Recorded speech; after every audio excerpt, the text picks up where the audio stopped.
problems if we, that inhere between us, flowing from alienation, represent themselves in various ways.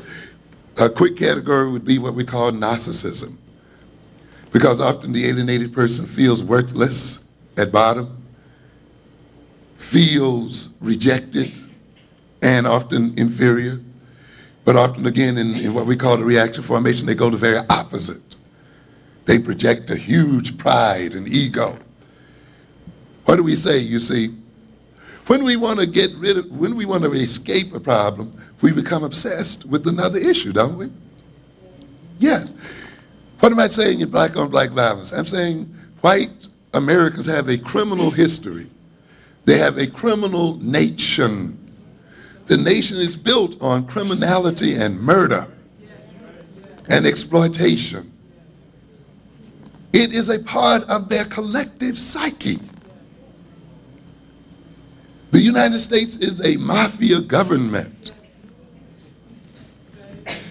No one has done more damage and degradation and murder, rape, and robbery than Europeans. Yes. Therefore, in order to escape confrontation with their true criminal nature, they must accuse others of being criminals. What we call projection. They must become obsessed with the criminality of other people. And black folk become those other people, you see. What does Clinton Cox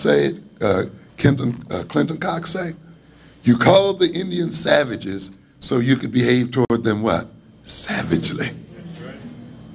That's the function of stereotyping, you see. If I call you a criminal, then I can treat you what? Criminally. I don't owe you justice. In fact, shooting you in the street is justice. We know you are already a criminal. Why should we bother to take you to trial? Yes, that's what it is. We're doing a service. We're saving the taxpayers' money. What have we lost? A criminal? What are you complaining about? Yeah, this is the deal. What does it mean then? When you can become, then often people, in order to escape certain problems, become obsessed with other issues to the point where they don't have time or the energy or anything else to think about anything else. They don't see anything else. So I can forget my self-hatred. I can forget my self-alienation if I concentrate on how much I love myself. But this is a bad kind of love, you see. It's not the right kind of love. If I concentrate on what? How great I am. If I concentrate on making other people see what? How great I am. You see. And therefore, my 24 hours a day, I'm obsessed by projecting my what? Greatness. And I will, but that greatness is coming out of what?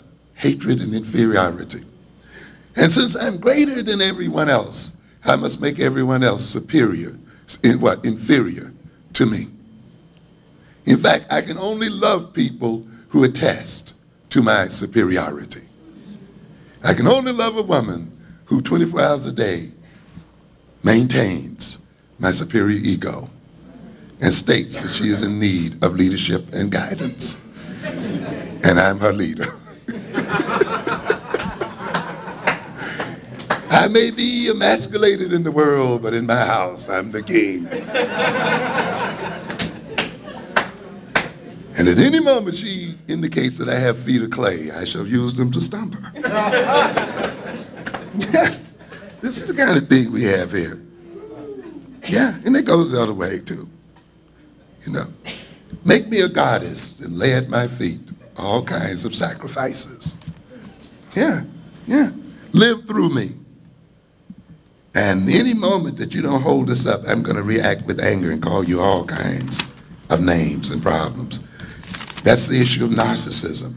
Then you have the phallic character, flaunts his masculinity through success at work or conquest over women, constantly seeking confirmation of his potency. Identifies himself with his penis. Ultimately, though, ladies and gentlemen, this is a man who's afraid of castration, who really thinks his balls have already been cut out from under him. Therefore, he needs a constant confirmation that he has them. Kind of reminds me again of the black and white video. What was that boy trying to grab down there between his legs? What are so many black men grabbing that all the time out there?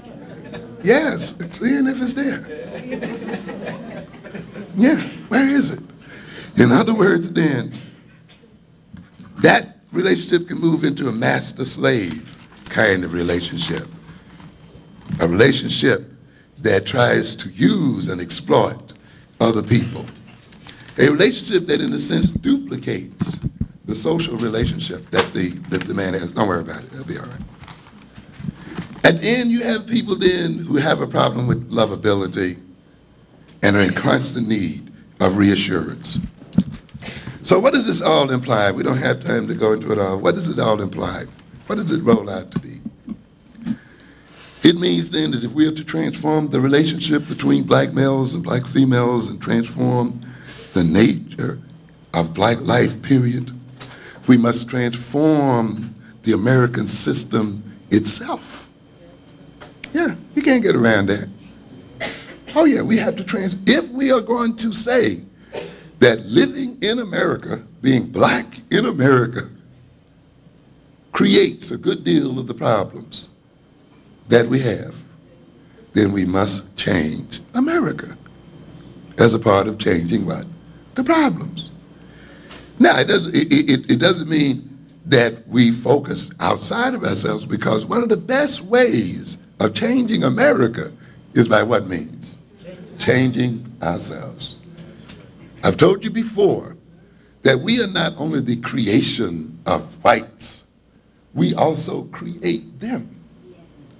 That they cannot be what they are unless we are what we are. And therefore, if we engage in self-transformation, we engage in the transformation of the nation and ultimately in the transformation of the world. This is what I'm saying again about an African-centered education. That more deeply than all, in terms of an African-centric education, is that we are not creating a revolution in America as much as we are creating a revolution in ourselves. But that revolution in ourselves is a revolution in America.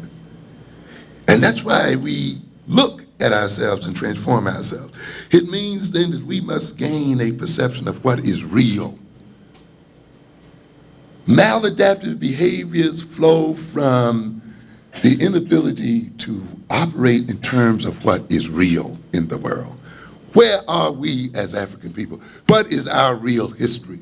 What is the real nature of this social system? And how does that reality intrude into our lives? We must come to know ourselves. If we do not know ourselves, we lose control of ourselves. We don't know why and for what reason we behave as we do. We must exercise control over ourselves.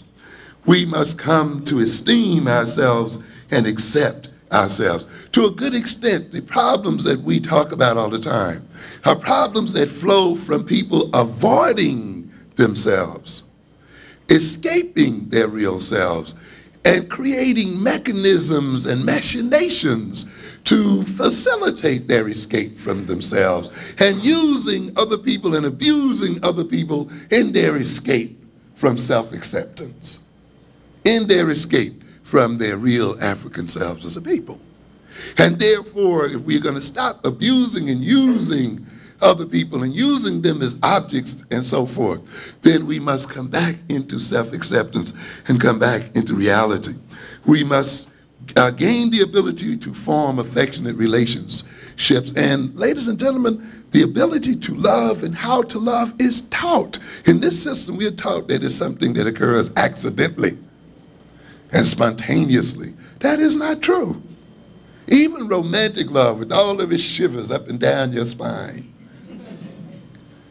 and all of this business about you can't eat and you can't sleep and, you know, you toss and turn all night and all that kind of stuff. All of that's taught. You've been listening to the music all the time, haven't you? It's told you how you should feel when you're in love. You know, right? Isn't that what it says? Oh, I think about him all the time. I can't sleep. I can't. Oh, you in love. Not necessarily. You may be addicted.